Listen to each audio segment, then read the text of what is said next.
करते हैं और समझने की कोशिश करते हैं कि एज अ ऑप्शन बायर आपको कौन से ऐसे 3 पॉइंट हैं जिन पे आपको बहुत ज़्यादा फोकस करना चाहिए, ताकि आप ड्यूरिंग द लर्निंग फेज जब आप अपना एक ट्रेडिंग जर्नी स्टार्ट करते हो और जब आप एक अच्छा ट्रेडर बनना चाहते हो, तो उस लेवल तक पहुंचने तक, यानी जब आप एक अच्छा काम करने लगते हो मार्केट में, उस लेवल तक पहुंचते पहुंचते आपके बीच में बहुत से ऐसे हर्डल्स आते हैं जिन हर्डल्स की वजह से आप क्या होता है एक अच्छे ट्रेडर नहीं बन पाते हो। आप फ्रस्ट्रेट रहते हो, मार्केट को सही से जज नहीं कर पाते हो, एनालिसिस सही नहीं कर पाते हो, और आपको हमेशा मार्केट क्या देता है, लॉसेस देता रहता है। तो उनमें से मैंने कुछ 3 पॉइंट आपके लिए निकाले हैं। अगर आप इन 3 पॉइंट पर काम कर लोगे तो मैं आपको गारंटी देता हूँ करीब करीब 70% आप ट्रेडर बन जाओगे। 30% सिर्फ थोड़ी बहुत और साइकोलॉजी रहती है, ऑर्डर साइजिंग होती है, उस पर काम करोगे तो डेफिनेटली आप 90 80 90% तक आप अच्छा काम करने लगोगे। 100% सक्सेसफुल ट्रेडिंग में कोई वैसे भी नहीं हुआ है, ये चीज़ आप क्लियरली समझ लीजिए। कोई ये कह के नहीं मार्केट में काम कर सकता कि मैं आपको एक ट्रेड दूंगा और 100% ये सही जाएगी। मार्केट हमेशा प्रोबेबिलिटी पे चलता है, और प्रोबेबिलिटी आपकी हमेशा अगर ज़्यादा होगी तो आप एक अच्छा काम कर सकते हो। और मार्केट में अच्छा काम और अच्छा प्रॉफिट कमाने के लिए कोई ज़्यादा बड़ी प्रोबेबिलिटी नहीं चाहिए। आप 50 55% की भी अगर आपकी प्रोबेबिलिटी सही जाती है तो अभी आप अच्छा प्रॉफिट कमाते हो। अगर आपकी 60% से ज़्यादा की एक्यूरेसी हो चुकी है तो मेरे हिसाब से आपको किसी की ज़रूरत नहीं है, सिर्फ आप अपनी थोड़ी सी साइकोलॉजी को डेवलप कर लो। जो 3 पॉइंट मैं आपको बताऊंगा उससे आपको बहुत ज़्यादा हेल्प होने वाली है।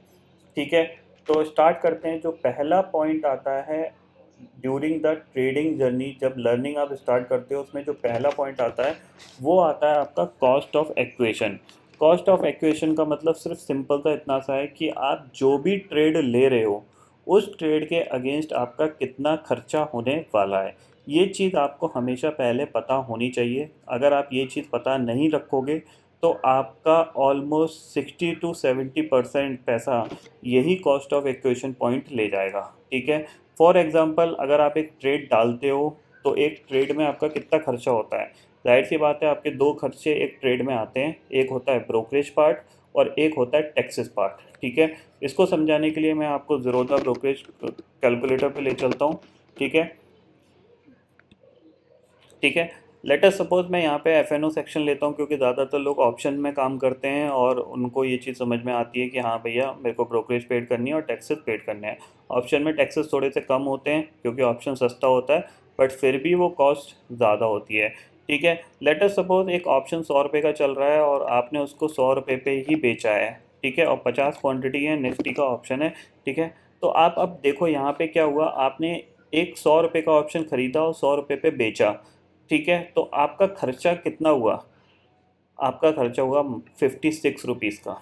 ठीक है ना, एक ट्रेड पे आपका 56 रुपीज़ आपका खर्चा हुआ, यानी 40 रुपये आपका ब्रोकरेज लग गया। ठीक है, 20 रुपये बाइंग, 20 रुपये सेलिंग, और एक्सचेंज ट्रांजेक्शन टैक्स लग गया आपका 5.3, और जीएसटी जिसमें सारे अदर टैक्सेस आ जाते हैं वो लग गए आपके 8 रुपये के, यानी 56 रुपये का आपका खर्चा हो चुका है। ठीक है, अब होता क्या है कि ये जो 56 रुपीज़ का फिगर आया पर ट्रेड का, ये लोगों को बहुत कम लगता है।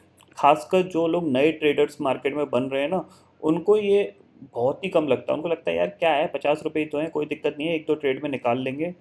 लेकिन अगर आप इसको थोड़ा सा कैलकुलेट करोगे ना, तो एंड ऑफ द ईयर आपको पता चलता है कि आपका प्रॉफिट था 1 लाख रुपए, लेकिन ब्रोकरेज और टैक्सेस मिला के आपने पेड कर दिया 3 लाख रुपए, और आप 2 लाख रुपए माइनस सिर्फ इसलिए हो क्योंकि आपकी ब्रोकरेज ज़्यादा थी। क्योंकि एज अ नए ट्रेडर जो लोग होते हैं उनकी क्या होती है, फ्रीक्वेंटली ट्रेड होती हैं, वो दो दो तीन तीन चार चार पॉइंट में कमाते हैं और निकल जाते हैं। तो उनकी बहुत ज़्यादा फ्रीक्वेंट ट्रेड होती हैं, और अगर उनको स्क्रीन पे लॉस दिख रहा है तो और ज़्यादा फ्रीक्वेंट ट्रेड होती हैं।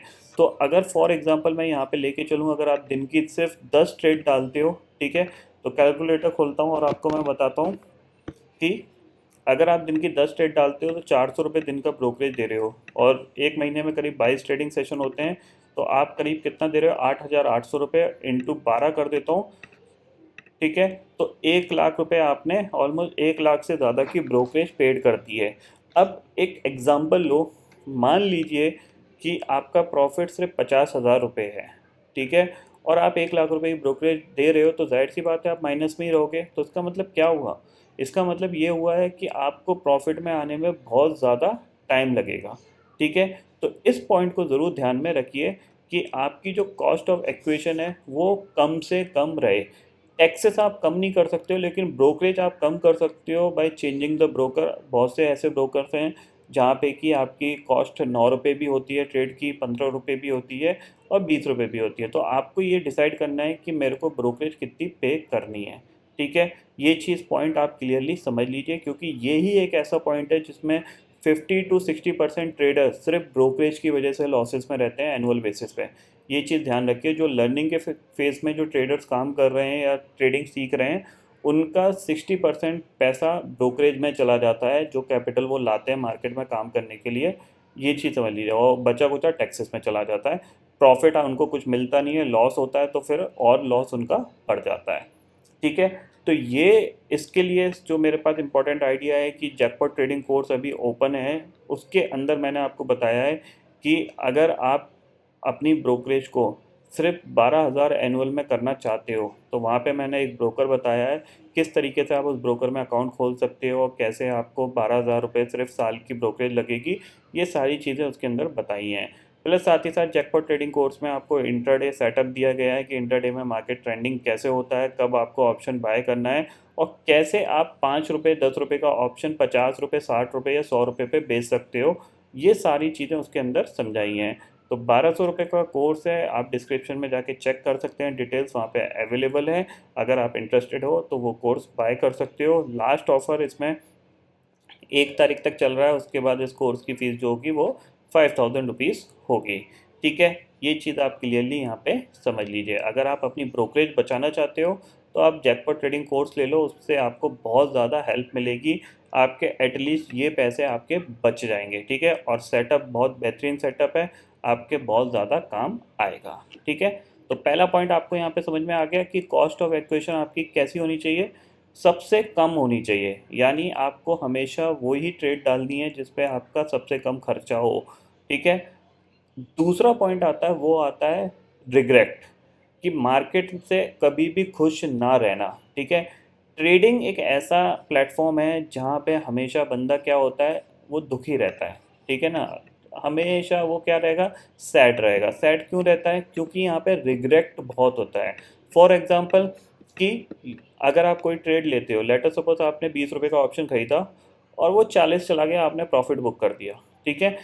एंड ऑफ द डे जाके आपको पता चलता है कि वो ऑप्शन 100 रुपये पहुँच गया, ठीक है। तो आपके मन में क्या आएगा, यार 20 पे खरीदा था, 40 पे बेच दिया, मेरे को तो अगर आपने 1000 क्वांटिटी ली है, 20,000 का प्रॉफिट हुआ, लाख रुपए का प्रॉफिट मिल सकता था। आप रिग्रेट हो, ठीक है। आप प्रॉफिट में थे, आपने ओवर ट्रेडिंग किया, लॉस में चले गए, तो आप रिग्रेट हो, यार क्यों ओवर ट्रेडिंग करी मैंने, भाई मैं प्रॉफिट में था और फिर मैंने अपना लॉस कर लिया। सिर्फ एक ही पॉइंट में आप रिग्रेट नहीं करोगे, अगर आप लॉसेस में हो, मॉर्निंग में लेटर सपोज आपको 10-15 हज़ार का लॉस हो गया और सेकेंड हाफ में आपने वो लॉस रिकवर कर लिया, तो फिर क्या होगा, आपके मन में ये शांति आएगी कि यार ठीक है, बच गया आज मैं, मेरे को 15,000 का लॉस था, बट अब मैं फ्लैट में बंद हो रहा हूँ। और उस फ्लैट के चक्कर में जो टैक्सेस और ब्रोकरेज होंगे वो आपके 2-3 हज़ार रुपये के लग चुके होंगे। ये चीज़ आप क्लियरली समझ लीजिए, ठीक है। तो हमेशा अपने प्रॉफिट और लॉस से खुश रहना सीखिए मार्केट के अंदर। ये जो साइकोलॉजिकल पॉइंट है, ये नए ट्रेडर में बहुत ज़्यादा दिक्कत आती है कि वो कभी भी अपने प्रॉफिट से खुश नहीं होते और लॉसेस से हमेशा वो दुखी रहते हैं। इसी वजह से उनको मार्केट और भी लॉसेस देता है। इसका सिंपल सा उदाहरण ये है कि लेटर सपोज आप 20,000 रुपये की कैपिटल पे काम कर रहे हो और आपने एक मॉर्निंग में ट्रेड डाली और with in half an hour के अंदर आपको 6 से 7 हज़ार रुपये का प्रॉफिट मिल गया।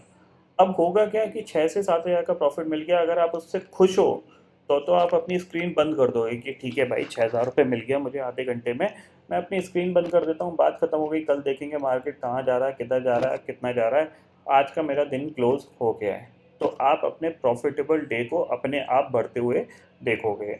और अगर आप उस 6,000 रुपये से खुश नहीं होगे, कहोगे कि यार 6,000 रुपये ही तो बने, कम से कम 10,000 होते या 15,000 होते तो मैं स्क्रीन बंद भी करता, फिर आप ओवर ट्रेड करते हो। ओवर ट्रेड में क्या होगा, वो 6 के 10 भी हो सकते हैं और कभी कभार 6 के -6 भी हो सकते हैं, ठीक है। नहीं 6 भी चलेगा और प्लस उल्टा 6,000 रुपये माइनस हो गए। तो हमेशा ध्यान रखो, कभी भी आप रिग्रेट मत करो अपने प्रॉफिट और लॉस से, जो भी आपने बुक किया आप उससे खुश रहो, उससे सेटिस्फाइड रहो, क्योंकि सिंपल सी चीज़ है, कायदे में रहोगे तो फ़ायदे में रहोगे। मार्केट में कभी भी ग्रीडीनेस अगर आप लेके काम करोगे तो कभी भी आप मार्केट में सक्सेसफुली काम नहीं कर पाओगे, क्योंकि आप कभी भी अपने प्रॉफिट से खुश नहीं होगे। आप इनिशियली हो सकता है 5,000 प्रॉफिट से खुश हो, फिर आपका अगर ग्रीडीनेस बढ़ जाएगा तो आप 10,000 प्रॉफिट से खुश होगे, फिर आपका ग्रीडीनेस और बढ़ गया तो 20,000 के हो गए। तो जाहिर सी बात है 5,000 का प्रॉफिट आपको मल्टीपल टाइम दिख सकता है, लेकिन 20,000 का प्रॉफिट आपको मल्टीपल टाइम नहीं दिखेगा।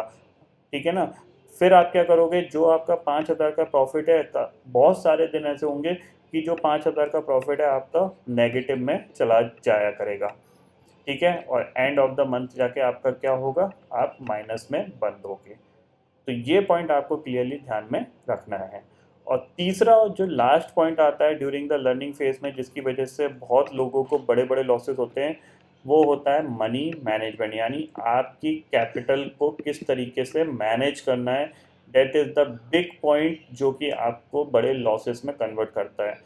स्टार्टिंग में क्या होता है, जब मार्केट में नया नया डीमेट अकाउंट ओपन करते हैं लोग, ट्रेडिंग अकाउंट ओपन करते हैं, क्योंकि जाहिर सी बात है पैसे हैं इसीलिए मार्केट में काम करने आए हैं, जाहिर सी बात है। तो जिनके पास लाख, 2 लाख, 3 लाख, 4 लाख रुपए होते हैं, वो क्या करते हैं, वो कभी भी 10,000 रुपये, 15,000 रुपये से मार्केट में काम नहीं करेंगे। वो सीधा 1 लाख रुपये मार्केट में पंच करेंगे, तब जाके वो काम करना स्टार्ट करेंगे। कहेंगे यार 10,000 से थोड़ी नहीं कुछ प्रॉफिट बनता है, 1 लाख रुपये से कम 10,000 का प्रॉफिट बन सकता है। जबकि उनको क्या करना है, सिर्फ कम पैसे से काम करना है। अगर आप अपने लर्निंग फेज में हो और अभी भी आप ट्रेडिंग स्टार्ट करे हो और आपको ट्रेडिंग सीखनी है, तो आप अपने अकाउंट में सिर्फ और सिर्फ 20,000 रुपये से नीचे रखो। ठीक है ना? जैकपॉट ट्रेडिंग कोर्स में मैंने अपनी वाइफ का स्टेटमेंट दिखाया है कि किस तरीके से वो सिर्फ 20,000 की कैपिटल से ऑलमोस्ट लाख रुपए के प्रॉफिट हर महीने कमा रही है, और बिना किसी टेंशन के, बिना किसी सरदर्द के, एक ही सिंपल सेटअप को यूज़ करके। ठीक है ना? तो ये पॉइंट सबसे ज़्यादा इम्पॉर्टेंट पॉइंट है कि आपकी कैपिटल हमेशा, आपकी कैपिटल, आप अपनी टोटल कैपिटल जो भी है उसका एटलीस्ट 10% ही मार्केट में यूज़ करो। ठीक है? जब तक वो 10% पूरा नहीं चला जाता तब तक आपको कोई भी फर्दर अमाउंट मार्केट में डालने की ज़रूरत नहीं है। इसका बेनिफिट क्या होता है, देखिए सिंपल सी चीज़ है, जब आप लाख रुपए अकाउंट में डालते हो और किसी दिन आपको स्क्रीन पे कंटिन्यूसली लॉस दिखाई दे रहा है, तो आप उसको रिकवर करने के लिए क्या कर रहे होते हो, आप ओवर ट्रेडिंग कर रहे होते हो। ओवर ट्रेडिंग में क्या होता है, लेट अस सपोज आपको कोई ट्रेड में लॉस चल रहा है 3,000 का, ठीक है, सडनली वो लॉस हो गया 6,000 का, और आप उसमें और एवरेज करते हो लॉस में, क्योंकि लॉस में तो बंदा एंड ऑफ द डे तक बैठा रहता है। प्रॉफिट तो बाय डिफ़ॉल्ट मार्केट में इंसान बहुत जल्दी बुक करता है, लेकिन लॉस कभी भी जल्दी बुक नहीं करता है। जिसकी वजह से क्या होता है, अगर आपने अकाउंट में लाख रुपए रखे हैं और आपका एक भी दिन खराब आया और उस दिन आपको कंटिन्यूसली लॉस पे लॉस हो रहा है, तो आप उस दिन अपनी पूरी कैपिटल को गवा दोगे। तो इसीलिए आपको क्या करना है कि अपने अकाउंट में सिर्फ और सिर्फ 15,000, ज़्यादा से ज़्यादा आप 20,000 रुपये रख के काम करिए, और फिर आप देखिए कि आप कैसे अपने आप को ग्रो होते हुए देख सकते हो। क्योंकि जाहिर सी बात है, अगर आप 1 लाख की पोजीशन बना के काम करोगे, उसमें आपका जो प्रॉफिट और लॉस होगा, उसमें आपकी साइकोलॉजी, आपका माइंडसेट अलग तरीके से बिहेव करेगा। और वही ट्रेड अगर आपकी 20,000 रुपये की होगी, उसमें आपका प्रॉफिट और लॉस होगा, उसमें आपका माइंड अलग तरीके से रिएक्ट करेगा। जाहिर सी बात है, कम कैपिटल पे अगर आपका प्रॉफिट लॉस होगा, तो वो भी आपकी आंखों के सामने आप उसको क्या कर सकते हो, हैंडल कर सकते हो कि हाँ चल 2,000 का लॉस है, मैं काट लेता हूँ, कोई दिक्कत नहीं है। 3,000 का प्रॉफिट है, मैं बुक कर लेता हूँ, कोई दिक्कत नहीं है, मेरी कैपिटल कम है और इससे मेरे को एक ठीक ठाक रिटर्न ऑन कैपिटल यहाँ पे मिल रहा है। ठीक है? तो आपको ये समझ में आ गए होंगे 3 इंपॉर्टेंट पॉइंट कि आपका कॉस्ट ऑफ इक्विशन हमेशा सबसे कम होनी चाहिए। ठीक है? जितनी कम हो सकती है उतनी कम करिए, क्योंकि अगर आपकी कॉस्ट ऑफ इक्विशन ज़्यादा होगी तो आपको ट्रेडर बनने में बहुत ज़्यादा मुश्किल आएगी, क्योंकि आपका ऑलमोस्ट 50 to 60% का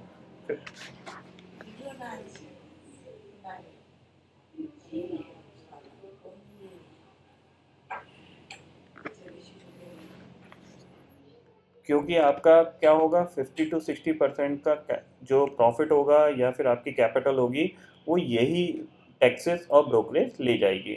सेकंड पॉइंट मैंने आपको बता दिया है कि कभी भी अपने प्रॉफिट और लॉस से रिग्रेट मत करो, उसको एक्सेप्ट करो, उससे खुश रहो, क्योंकि कायदे में रहोगे तो फ़ायदे में रहोगे, ठीक है? कभी भी मार्केट में ग्रीडीनेस होके काम करने मत आओ कि आज तो मेरे को 1 लाख रुपए ही कमाने हैं या फिर आज तो मेरे को 20,000 का प्रॉफ़िट ही होगा तभी मैं क्लोज़ करूँगा, नहीं तो नहीं करूँगा, ठीक है? तीसरा पॉइंट आता है कि जितनी कम कैपिटल से आप काम करोगे, उतना ज़्यादा आप अच्छा काम कर सकोगे, अच्छा प्रॉफ़िट कमा सकोगे। तो कैपिटल बढ़ाने का भी टाइम आता है, जब आप एक परफेक्टली ट्रेड करना सीख जाते हो, आप अपने रिस्क को मैनेज करना स्टार्ट कर देते हो, आप रिस्क रिवार्ड रेशियो पे काम करना स्टार्ट कर देते हो, तब आपको अपनी कैपिटल को बढ़ाना चाहिए। बट जब तक आप ये सारी चीज़ें फ़ॉलो नहीं कर पाते हो, तब तक आपको कुछ नहीं करना है एक्स्ट्रा जो आपको लॉस में ले जाए, ठीक है? तो आई होप दोस्तों ये पर्टिकुलर वीडियो आपको समझ में आ गया होगा दोस्तों। फिलहाल इस वीडियो में इतना ही है। आई होप ये वीडियो आपको पसंद आएगा। वीडियो पसंद आता है तो लाइक और शेयर ज़रूर करिएगा और चैनल को जो सब्सक्राइब कर लीजिए, क्योंकि मैं सुनील लेके आता रहूँगा हर दिन आपके लिए नए-नए वीडियो। इसी के साथ शुक्रिया दोस्तों। जय हिंद।